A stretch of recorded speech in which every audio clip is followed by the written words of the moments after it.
Mike in California. Mike, you're on the air. Thank you, sir. Are you there? Yes. Okay, sorry, I disconnected. My only thought I could think of offhand, being a personal engineer, so to speak, is fill all the fissures up with cement and then drop a 1,000,000-pound weight over the son of a gun, see if that'll cork it up. Because if you cork it up and then it would just whiz out of the other cracks a lot harder. But that's a heck of a lot of pressure, sir. Otherwise, the only thing I could recommend is ignite it under the water and let it burn before it gets to the top. Well, that's what a lot of experts said, was it should have been ignited the old-fashioned way, right after it started leaking. That way it would all be contained and just turn into carbon, carbon dioxide going into the atmosphere and a few other byproducts. Certainly not perfect, but better than what we're seeing now. But, yeah, what about the idea of, say, having a 1,000,000-pound weight that they then a position over it and then drop on top of it? I'm no engineer, but, I mean, that might have an effect. But then, if it doesn't work, you've got oil coming out from beneath the weight, and it's even harder to get under there and take care of it. Well, those oxygen and the hydrogen will burn underwater as well. If it's got enough oxygen to it, you could just burn it before it gets through the water and use the water as a filter. It would probably need to be filtered as well after it burnt, but at least it wouldn't be escaping into the atmosphere and just have the potential to get all the way around the globe. Oh, absolutely. Well, I mean, it's just getting crazier and crazier because government doesn't know how to get rid of it, and now they're talking about a nuke.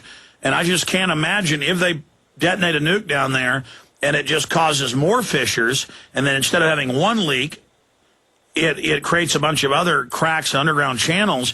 You could have a mess many times worse, and instead of 500,000 or million or whatever it really is, 4 or 5 million, like some of the Lindsey sources are saying, then it could be 10 million, 20 million. I mean, it's crazy to talk about using nuclear weapons down there.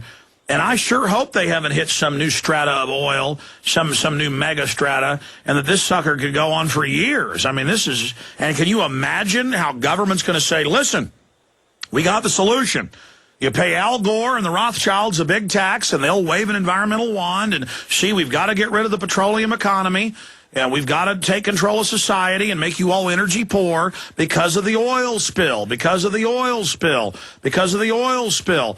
And how this is happening right on time for Obama. Yes, it's politically destroying him. It's going to politically hurt BP. But one thing I've found with the globalists is they will fall on the sword individually to give more power to the organization. In fact, here's the headline. As spill cost mounts, BP shares tumble anew. U.S. lawmakers want more compensation. Obama, Cameron to discuss issue. Appreciate the call, Mike. Good points. Lindsey Williams, what's your take on the idea he had for dropping a big weight on it? A number of years ago, I was on the Trans-Alaska Oil Pipeline, and they put in that 800-mile pipe over an inch thick. 2 weeks ago, BP closed the Trans-Alaska Oil Pipeline. There's no oil flowing through it today. The reason being is that the abrasive substances in oil and the pig that they must run down that pipe from time to time to get out all the paraffin has so weakened the pipe, has broken it down to the point that it is so thin that it is almost like paper thickness in places, and the abrasiveness has destroyed the pipe, and they're going to have to replace the entire thing if they get any more oil out of Prudhoe Bay, Alaska. Now, the identical same thing is happening in the Gulf, except it's happening under pressures of 20 to 70,000 pounds, and the abrasiveness of that oil and what's coming up with it is eroding the thickness of that pipe so rapidly that if they wait a few more months to try to go down and do anything about it, they'll have no pipe left. I mean, this was a subject we didn't even cover before because there's still so much material here. But that very easily could happen, and that pipe is eroding by the minute. Well, look what rivers do to create the Grand Canyon. Water cuts through solid rock over time. Imagine what oil, with all those chemicals just blasting out, is going to do to that pipe. And then it's going to really... But again, it looks like the pipe's already... the casing's already not intact because you've got all these other leaks coming up around there. This doesn't look good. The casing appears to have ruptured at the time of the original blow because the pressure was so high.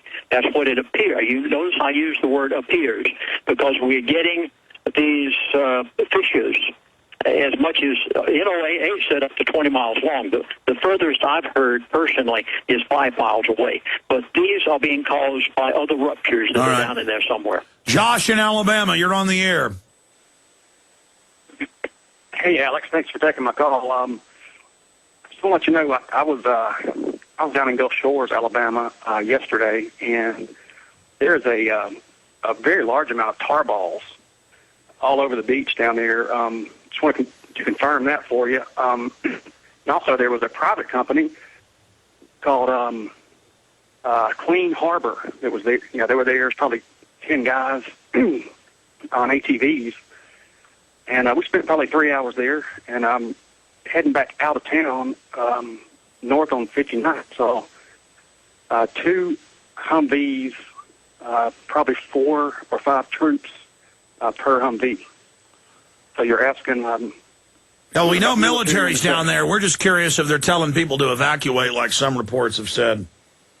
Nothing. No, it was just totally benign. They were heading north out of town, but...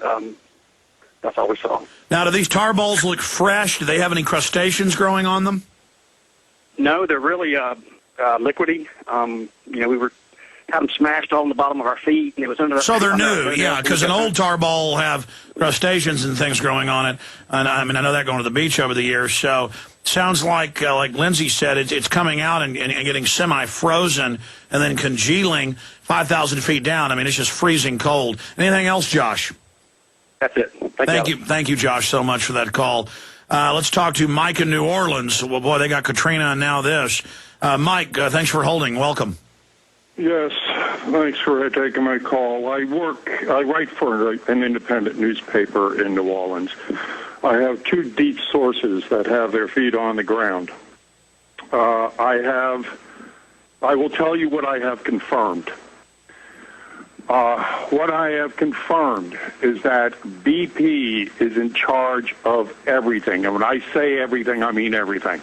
They are in charge of the police. They are in charge of it all. They are and do have a complete media blackout on what's going on. They will not allow any cameras in. There's no confirmation yet on arrest, but they are threatening arrest. They have all of that area, all of the people in that area completely intimidated. Nobody's talking. Well, 2 weeks anybody. ago, they were pulling up to CBS and ABC and local reporters with the Coast Guard saying, we work for BP under orders of BP, no videotaping beaches. So I guess BP is, instead of getting in trouble for this, they may become our new kings or something. There's an army, I'm telling you, there's an army of BP thugs down there. So far, it's only been the Coast Guard and the local authorities that are working in conjunction with them. There has been no sightings of any military, but all from what I have just heard and all from the feeling that is going on, I can only speculate that... Well, what are the BP... Sorry, go ahead. Yeah, I can only speculate, especially if a storm comes along, that we're going to be looking at mass evacuations from this area. Now, what are the BP, you call them thugs, what are they doing? Just letting you know that they're in command and you're scum?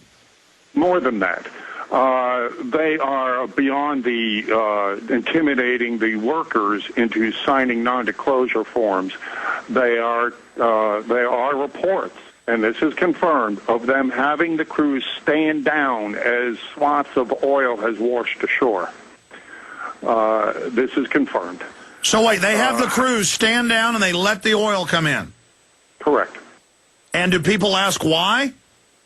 They're intimidated. They're scared to death. But I mean, what's the feeling? Is this so Barry Soetoro, Barack Hussein Obama, President Hussein can get his environmental takeover? I mean, why let the oil come in? Why a month ago not let the locals put the booms in front of the estuaries? Why'd they let that come in? Indeed. Again, confirmation that the BP people abandoned 44 boats that were ready to go out there and take and corral the first oil that was coming into the marshes.